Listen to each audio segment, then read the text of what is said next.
We all know that market feedback isn't just valuable, right? It's the compass that steers startups toward success. And in this episode, we're going to sit down with Zach Castaneda to unearth the practical magic behind garnering some early market feedback. And you got some really fun experience, like covertly infiltrating conferences and tapping into Facebook groups that no one expected you to tap into, and turned those into some gold that you took back into Shofeur. So I'm excited to get into this conversation.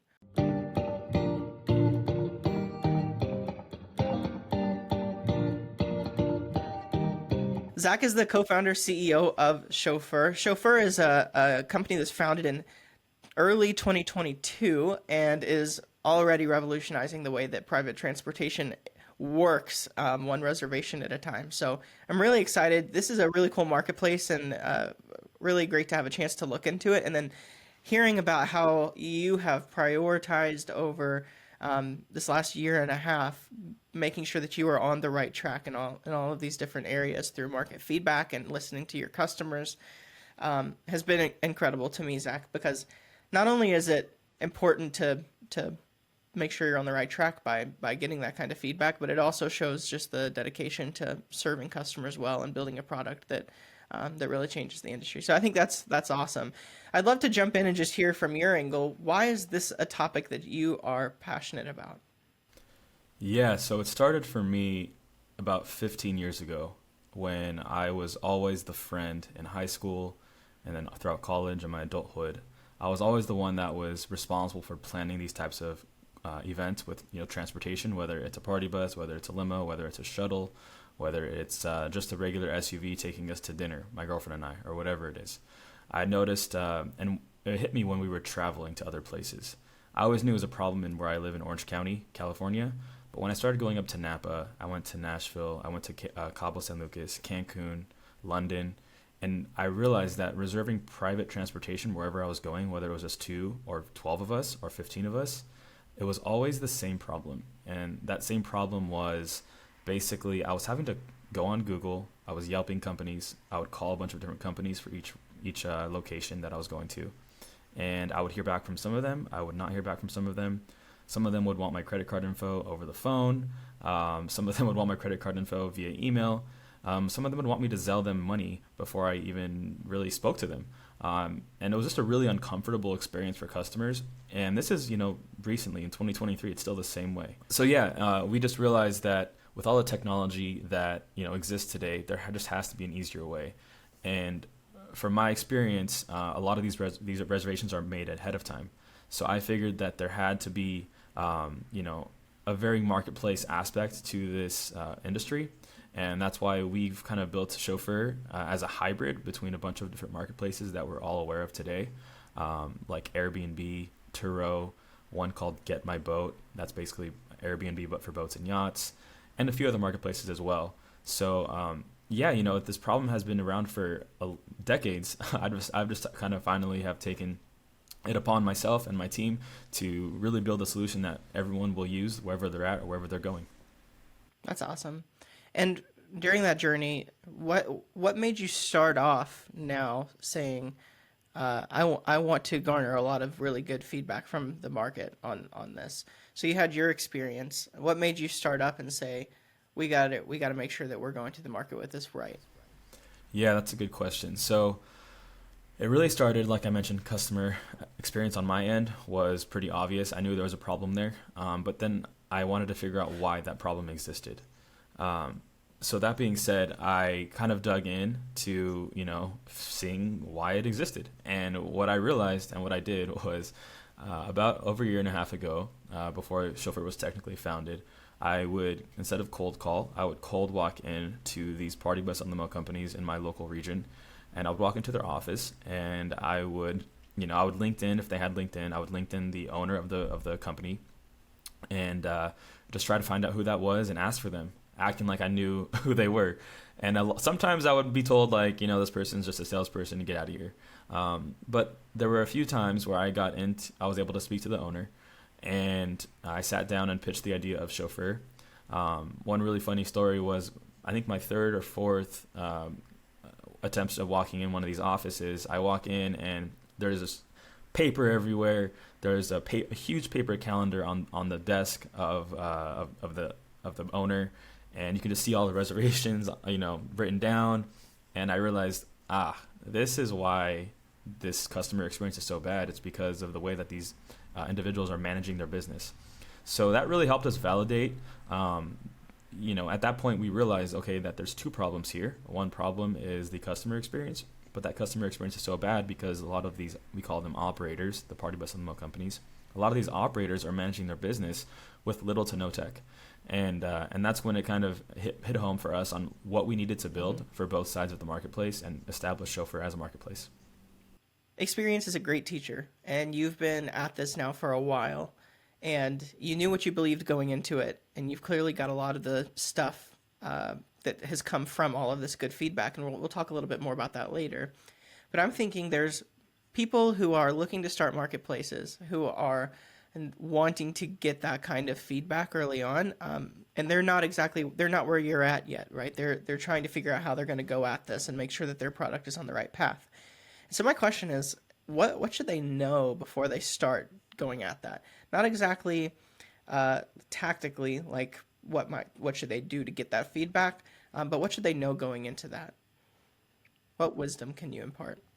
Yeah, so they should know that if they're building something new that the market is not aware of, that they're going to hear a lot of feedback in maybe a negative way, a lot of I guess not acceptance of the product because it's a new product, it's a new type of way of doing something, which a lot of people don't like change. But when they realize that the change is meant to help them and it makes their lives a lot easier and it grows their profit margin, assuming that's what your marketplace does, I would say just keep that in mind and never forget as to why you're building the marketplace in the first place, because that's what it's about in regards to why you're doing something. And your team knows, but maybe the market might not know at the very first get-go, but that just gives you the chance to really show them why they need to know.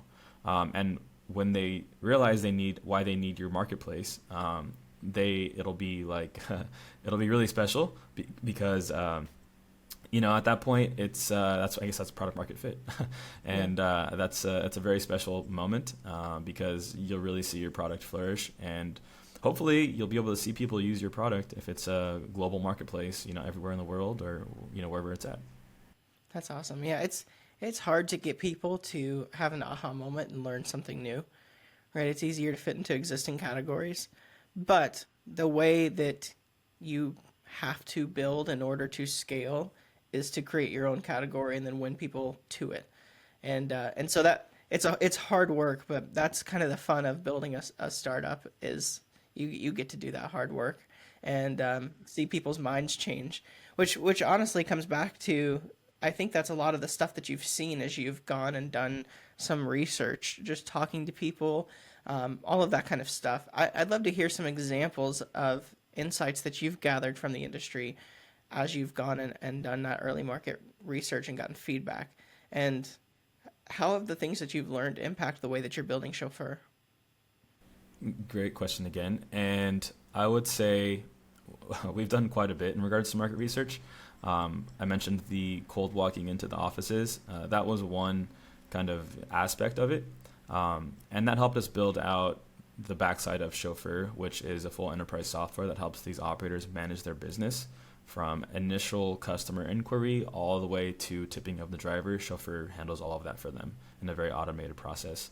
So that took a lot of time, energy, and just really market research on weighing what will fit any operator in the world, if that makes sense. Because a lot of operators, they operate in a certain way, but we had to figure out, does this process apply to everyone? Could it apply to everyone?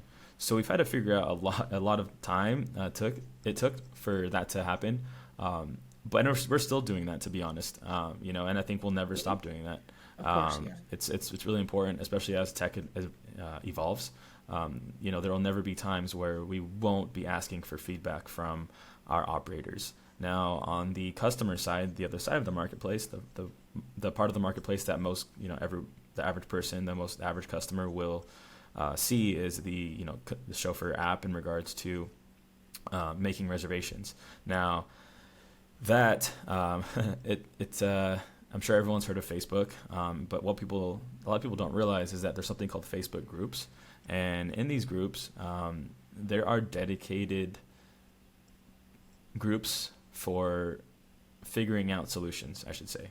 And for example, there is one of our larger markets is Cabo San Lucas, Mexico, and there are dedicated groups for traveling to Cabo San Lucas, Mexico.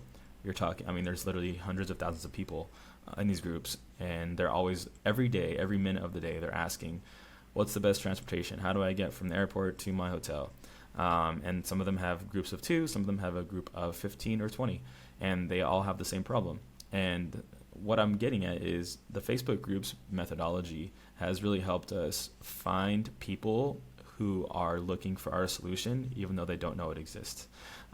So it's really cool for us to garner feedback that way. It's not scalable for sure, but we have built tools that allow it to be somewhat scalable, with certain bots and things like that. But in regards to automatic feedback.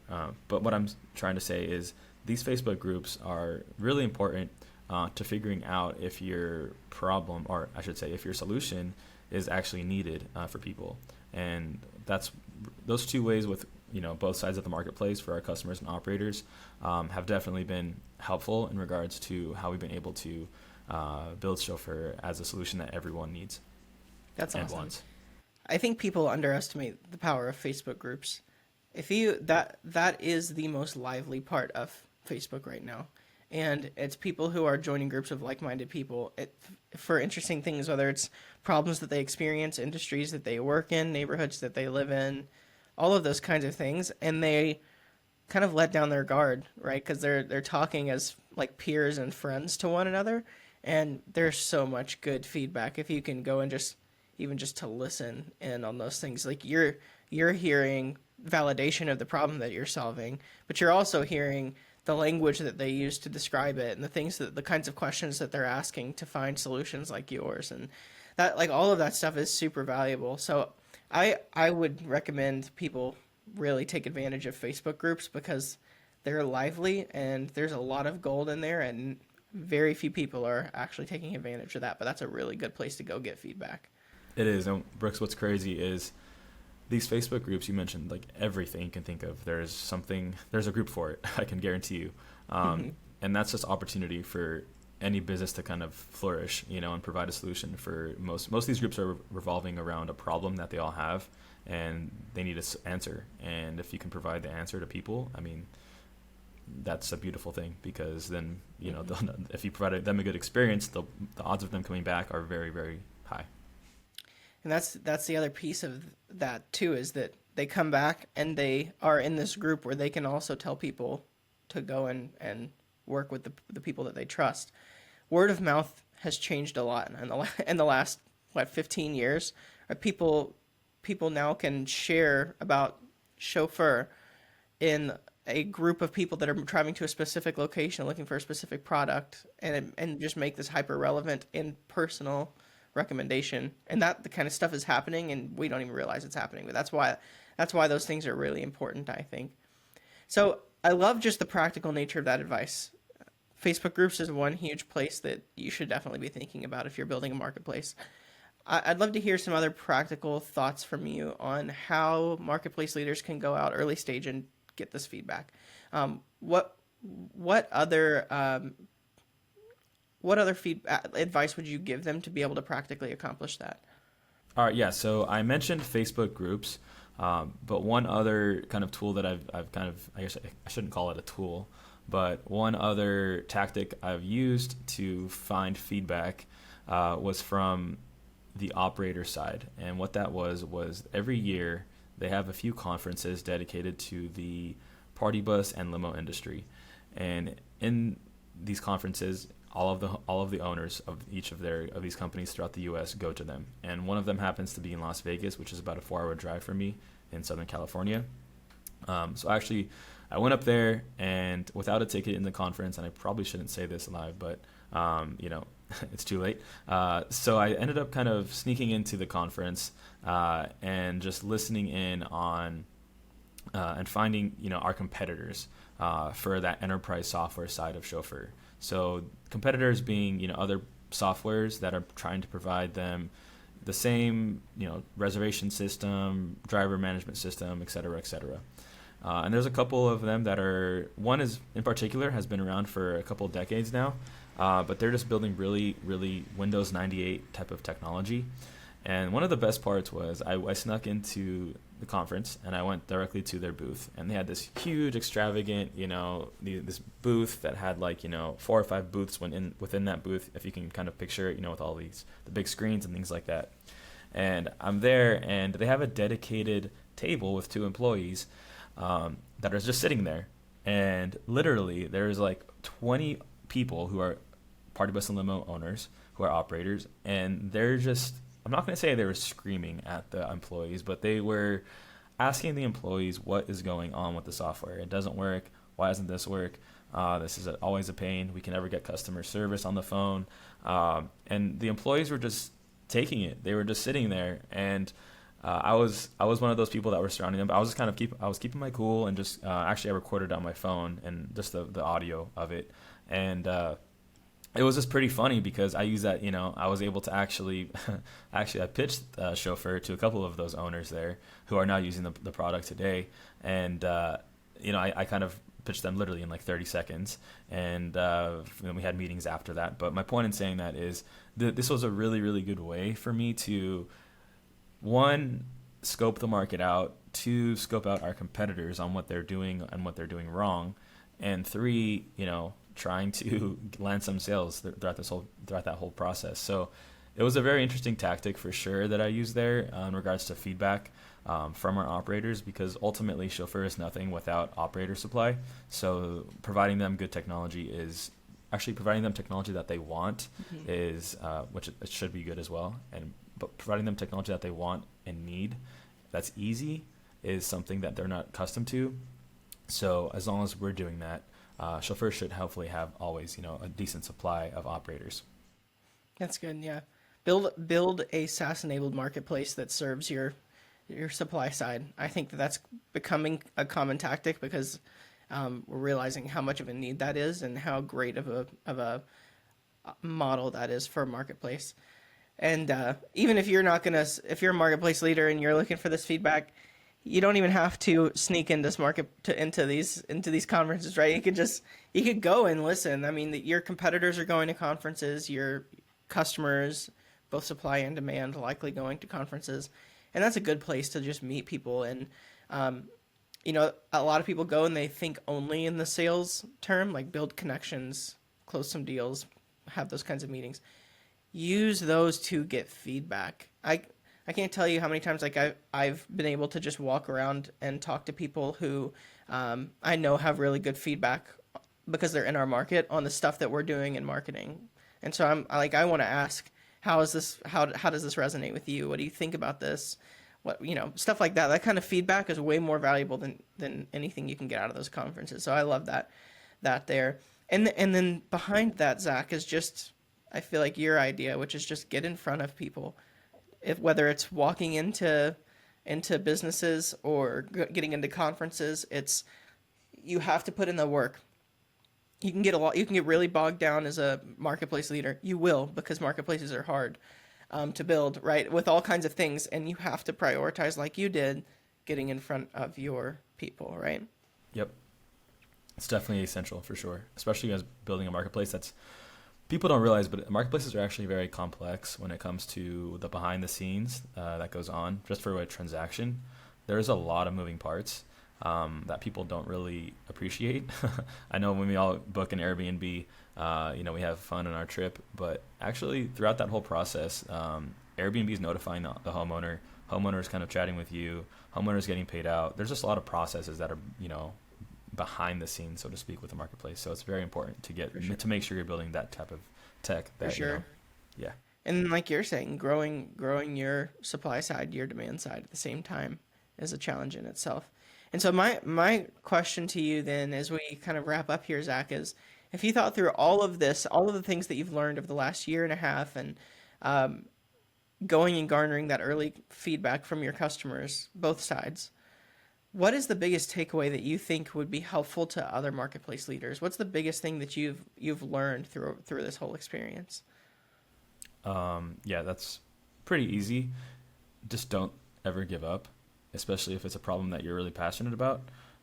People are going to tell you no. They're going to tell you it's not scalable. They're going to tell you it's not going to work. People love to tell you no, and just try to put your idea to shame, so to speak. But if there's one person that will use it, then there are 10,000 other people that will use it as well. So if you can get that first person to use your platform, whether it's supply or demand, odds are you will be able to get thousands of people to use your platform as well. So I would just say don't ever give up. You have to just remember why you started this journey, and if you can never forget that, then you will keep going, and you will hopefully find success in whatever you're building. That's awesome. Well, I highly recommend you guys go and connect with Zach on LinkedIn or go follow him there just to keep up with the journey of Chauffeur and keep up on all the things that he is doing there. And I also just will link to that in the show notes. We'll link to Chauffeur in the show notes as well. Go check out that marketplace. They're doing awesome stuff, revolutionizing industries in the way that marketplaces do. And Zach, I know that you have some exciting updates that are going on there. I mean, all the time, I'm sure. And so if there's anything else that you'd like to mention or that you'd like me to point to, I'd be happy to put that in the show notes as well. Yeah, thank you. We actually just launched our app. Super cool stuff for consumers. So anyone now can just go in the App Store, whether it's Google or Apple, and just type in Chauffeur, and they'll find the app, which will make it as easy as it's ever been to reserve any type of private transportation, whether it's a group of 2 people or a group of 56 people. Chauffeur literally makes it super simple to carry out that process. So the app is out, and we're super excited about it. It took us a lot of time and effort to build it, so my team and I are just pretty stoked on it, and we'd love for you guys to check it out. So thank you. That's awesome. All right, Zach, thank you for joining us and sharing all the stuff that you've learned, and I'm sure will be super valuable, super helpful to other marketplace leaders as well. And to the audience, thank you guys for listening, being such an engaged community, and sharing in your experience and all those things here, not just by listening, but by interacting with us and on all of the places that we know. We get to see you guys in the newsletter and LinkedIn and all of those kinds of things. We really appreciate you and how you contribute to all of this. So great episode here, Zach. Thank you so much. And we will catch you guys all in the next episode. Thank you.